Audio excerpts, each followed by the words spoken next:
I talk a lot about the importance of controlling your mindset, and I really do think it's one of the biggest factors for leading a happy and healthy life, and pushing yourself to accomplish those goals.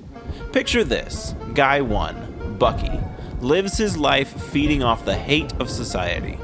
Bucky hates his job, feels trapped in his town, barely knows his wife, and is annoyed by his children. Then we have Guy 2, Cap. Now Cap respects his job, loves his town, understands his wife, and spends quality time with his kids. Now, I'm sure we're all aware that it doesn't take some jerk on YouTube to explain that Cap's life is obviously the preferred choice. But what I'm here to tell you is that you can live Cap's life by just changing your outlook, controlling your own mind, and understanding yourself. These simple hacks can turn the most miserable of Buckys into the happiest of Caps. I'll dissect these pieces all one at a time. So, per the usual, sit down, grab a drink, maybe enjoy some rivals, maybe enjoy my talk, maybe enjoy all of it. But we're gonna start some changes today, bud. Let's talk work. Lovely, loathed work. Notice, in my example above, I said that Cap respects his job. That word choice is key and very purposeful. It's unrealistic and unfair to expect people to enjoy their work. There's certainly people out there who do, but they're the rare few and the exceptions to any rules regarding job enjoyment. I choose to encourage people to respect their jobs instead, as it's what works for me and seems a bit more realistic. And I'm all about setting you up for success with realistic and accomplishable goals. My job, or jobs, have been the sole source of income my whole working life, since 2014 in fact. So it's safe to say that any accomplishments I've made thus far have been fully funded by these jobs. And these are opportunities that I need to respect them for allowing me to have. A brand new and paid for car, along with a plot of land, are nothing to sneeze at, and my jobs all allowed me to make those moves. Again, respect. I view jobs as a business transaction. You go to the store to buy some apples. What are you expecting? Probably to eat apples for a relatively reasonable price. Work is no different. Your employer is buying your time, with the expectation that they'll get some value out of your time. And in exchange for the value you provide your employer, they'll pay you.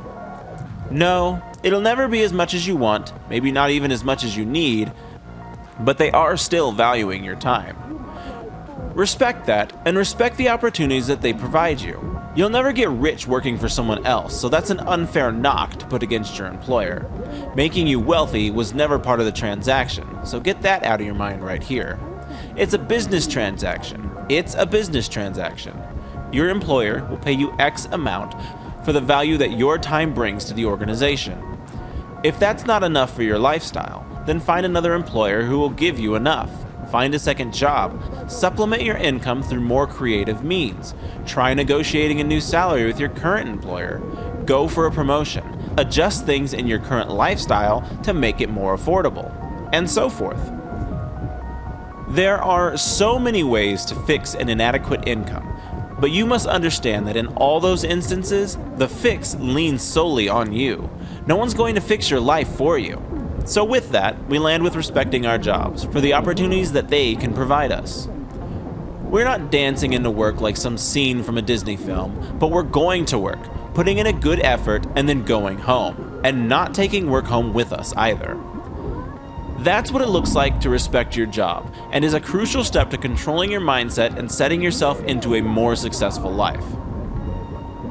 Honestly, nothing feels better than loving where you are. It's so incredibly easy to feel trapped where you are. In the grand scheme of things, until adulthood, you've had largely no say in where you live. That can be as globally as your country of origin, and as specific as the small town you now rent an apartment in. I always find it odd when people have such die-hard loyalty to these places that have largely been thrusted on them. The people who were born in America and bleed red, white, and blue glory just because that's where they were born. The people who continue to attend events at the local high school despite not having any kids. They peaked in high school, in a town their parents moved to due to some convenience at the time. Loving your town takes some time, and you'll make some misses along the way too. But what I really think it comes down to is choice and trials. It's critical that you feel like you live where you live because you chose to live there, no one else. Even if you think you're happy where you are, get up and try being somewhere else completely opposite to where you currently are. I'm not a huge advocate for college, but this can be one of the biggest advantages of going. I encourage anyone going to college to do so out of the state from which they consider themselves to be from. The more different from their own town of origin that their choice of college is, the better. I'm fortunate in that I was born out in the big city of San Diego, California, and then moved to this nowhere town here in Missouri. I was able to experience both extremes for myself before coming to adulthood, and already had my choice made when the time came. It's also important that you get this figured out relatively early in life. If your goal is more family-oriented, then you'll have some trouble getting up and moving once you've planted your roots. Not to say that it's at all impossible, just far more complex is all. Again, this harps back on your college years. If that's the path you take, then use those years to see the world. College tends to be a controlled enough environment that minimal damage can be done at that time, leaving you up for some gleeful experimentation. I'm going to start sounding like a broken record here, but just like everything on this list, this is imperative to fixing your mindset. Loving where you live will allow you to start each day with a satisfied look out the window before heading off to that job that you now respect.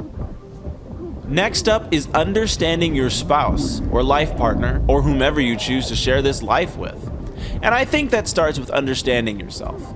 Your 20s should be dedicated to self-realization. As our life expectancy expands, so does our ability to better understand ourselves. There was a point in time where jumping right into the next chapter in life was the thing to do, and in some cases right after high school even. Now that we as humans live longer than we ever have before, that's led to an epidemic of divorce and abandonment. Society sells us on these concepts that we're all meant to be couples and parents. Another pressure that we thoughtlessly buy into. Another pressure that can be all too demanding. Far too many people jump into relationships because it's the next box that they have to check, before understanding themselves enough to know if they're compatible with their spouse or not. Now, I know, examining one's compatibility isn't exactly romantic, but it is realistic. Same goes for parenthood. Like it or not, that path isn't meant for all of us. And it's crucial that we figure that out prior to bringing life into this world. Too many parents jump into parenthood because, again, society said so, only to realize that that really isn't it, not for them at least. But then it's too late. You've already brought life into this world. Your kids did not ask for you to bring them here, and you owe them the best you can provide, period. So taking the proper time to understand yourself before jumping into a relationship or before starting down the journey of parenthood will affect more than just you. In some cases, this can take the entirety of your 20s. I spent a great long amount of time soul-searching and understanding just who I am, and I don't feel comfortable in saying that I really understood me until after I was 28 or so. And even still, with that deep of a self-understanding, I'm still frequently checking myself on a daily basis. This is again just another key step in keeping your mindset fresh, happy, and open, and creating a lifestyle that you can breed success in. Knowing what makes you tick and creating hacks around your own oddities will help you learn how to navigate the oddities of your spouse, and better yet, will help you navigate your spouse through those same oddities that you already know that you have. For example, if you know enough about yourself to recognize that clutter makes you paranoid, and the love of your life, bless their little hearts, happens to be a slob, then you can better explain to them how clutter makes you see dead people rather than flat out calling them a slob. A seemingly small foundation of self-awareness will go for miles in a successful relationship, especially if both members involved are self-aware. Again, more mindset magic for you. Spending quality time with them kiddos seems more like a chore, don't it? You spend an awful amount of time with them already, just feeding them, changing them, putting them to bed, all the dailies that you gotta do. Surely that's enough time, ain't it? We all know the answer to that one is a big fat no. But then how do we turn our quality time into something we look forward to and not just another chore to check off the box of things that we gotta do while raising children? After all, these lovely little kids of ours take a whole lot of time and give back very little, at least not in the traditional sense. They take time, effort, patience, and cunning, all resources that are invaluable to the average adult in most any situation. But they suck it all up and leave you reeling. So then how? Why? what? So many unanswered questions. And I think the culmination of everything we've talked about up to this point preps you for this. Respecting your job allows you to put in a solid effort at work while still preserving some gas in the tank for when you get home. And most importantly, leaving your work at work. Your job doesn't want you bringing your home drama to work, so then that favor should extend in both ways. Loving your town allows you to get excited for bringing a new life into this town that you love. Perhaps there's a yearly festival that you just can't wait to include your child and have them be a part of. The community itself, seeing them go to the very same school as you, maybe even having some of the same teachers you did. That cozy, comfortable town cannot be bested. And last, but the furthest away from least, is creating a better understanding for both you, yourself, and your spouse. This allows you to get excited to see your person become a parent, excited to see yourself assume the role, excited to continue to share a life with the person that you have chosen to grow old with and experience everything and share everything with. And you'll feel it all together. Everything really just gets easier with the more time you pour into it, and everything worth having takes time. So I've said all this, and you're probably still looking at me like, yeah, that's all great and fancy words, but how do I get the quality time? The truth is that the devil is in the details there. You'll be spending most of your hours together for the next 18 years at least. Making the most of the smallest of moments is the best thing you can do. There's no telling what memories will stick with your kids. You can throw money and effort and endless hours into a trip to Disneyland, only for your kids to remember the fun they had in the hotel more than anything else that they did at the park. Albeit that may be a bit of an extreme example, but it's still an example of something that happens. Your kids are unique people too, and the things that they find important won't always align with you. One of my most significant memories from early childhood is sitting in the back of my dad's van, listening to his Rick Astley tape playing Never Gonna Give You Up while we drive through a McDonald's. I can remember the toy that I got from my Happy Meal and everything. The mundane drive through McDonald's. Something that probably just seemed very routine to my dad, I'm sure, and he probably had 1,000 of other things running through his mind that day and just chose McDonald's as an easy alternative to making dinner. But here I am, 26 years later, and my mind is still clinging to that same moment. And I'm sure your mind works the same, and your kids' minds will be the very same. Just be present in every mundane and seemingly pointless interaction. They'll compile, and they will stick. You'll feel good for it, and they'll remember it. So there we have it. I've left you with some actionable steps for controlling your mindset. Please take these and turn your life's car around. Don't be that guy in the office complaining about all these terrible and mundane things that you and only you have sole control over. Be happier in life and use a new mindset to build a better life for yourself and maybe even your spouse and your future children. Some days it will be harder than other days. But most days, being positive will feel the same as it did just any other day, as long as you get used to it.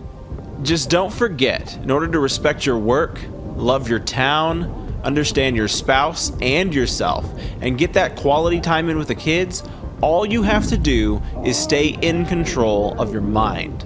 Block out all that crap and all that noise that society tries to shove your ears into. Be in control of you, and be happy.